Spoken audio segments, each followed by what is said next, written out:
நிறைவாழ்வு AG சபை வழங்கும் morning மன்னாவிற்கு உங்களை அன்போடு வரவேற்கிறோம்.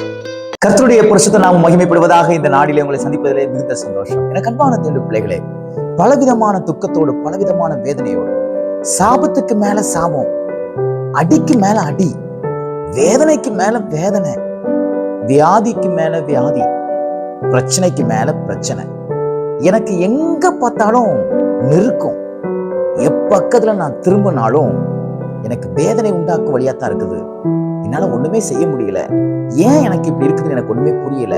இது ஒரு சாபமா இருக்குமோ, இது ஒரு வாதையா இருக்குமோ அப்படின்னு கூட நீங்க பல சந்தேகத்தோடு வாழ்ந்து கொண்டிருக்கலாம். இன்றைக்கு கர்த்தர் உங்களோட பேசுகிற வார்த்தை 2 சாமுவேல் புஸ்தகம் 24ஆம் அதிகாரம் 25வது வசனத்துடைய கடைசி பகுதி இப்படியாக சொல்கிறது.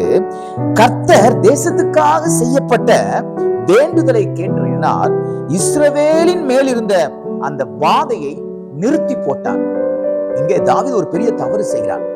தேவன் எண்ணக்கூடாது என்று சொல்கிறதை எண்ணி விட்டான்.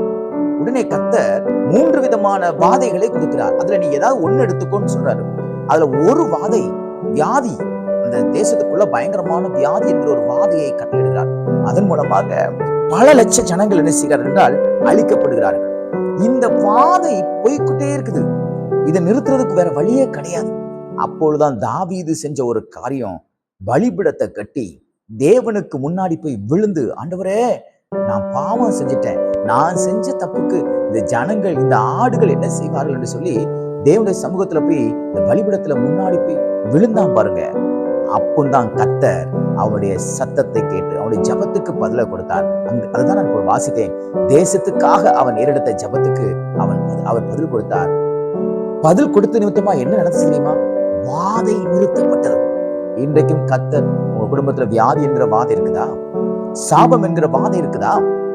நம்ம பேசினாலே கலகம் உண்டாகிற ஒரு வாதை இருக்கிறதா? எகிப்தில் இருக்கும்போது இஸ்ரேல் ஜனங்களுக்கு, இஸ்ரேல் ஜனங்களை விடுதலையாக்குவதற்கு பார்வோனுக்கும் பார்வோனுடைய ஜனங்களுக்கும் 10 வாதைகளை கொடுத்து ஆண்டவர் மீட்டு கொண்டு வந்தார். இன்னைக்கு அநேக வாதைக்குள்ளாக நீங்கள் இருக்கலாம். உங்களையும் கர்த்தர் மீட்டெடுக்க, உங்க மேல இருக்கக்கூடிய எல்லா வாதைகளையும் நீக்க கர்த்தர் இன்றைக்கு உண்மை உள்ளவராக இருக்கிறார். வேலையில வாதையா இருக்கலாம். வாதை என்றால் ஏதோ ஒரு பிரச்சனை, ஏதோ ஒரு சூழ்நிலை, ஏதோ ஒரு மன நிம்மதியற்ற ஒரு சூழ்நிலை, ஏதோ ஒரு குழப்பமான ஒரு சூழ்நிலை, ஒரு தெளிவற்ற ஒரு நிலை காணப்படலாம். ஆனால் கர்த்தர் இன்றைக்கு அதை எல்லாம் மாற்றி, நீங்க என்ன காரியத்துக்காக ஆண்டவர்கிட்ட வேண்டிக் கொண்டிருந்தீங்களோ அந்த வேண்டுதலை கர்த்தர் கேட்பார். எனக்கு அன்பான தேவ பிள்ளைகளே, விசுவாசிக்கிறீங்களா? தேவன் இன்றைக்கு உங்களுக்கு அற்புதங்களை செய்வார். உங்க குடும்பத்துக்கு மேல இருக்கக்கூடிய எல்லா வாதைகளும் இன்றோடு நிறுத்தப்படுகிறது. உங்க பிள்ளைகளுக்கு மேல இருக்கக்கூடிய எல்லா வாதைகளும் இன்றோடு கர்த்தர் நிறுத்தி போடுகிறார்.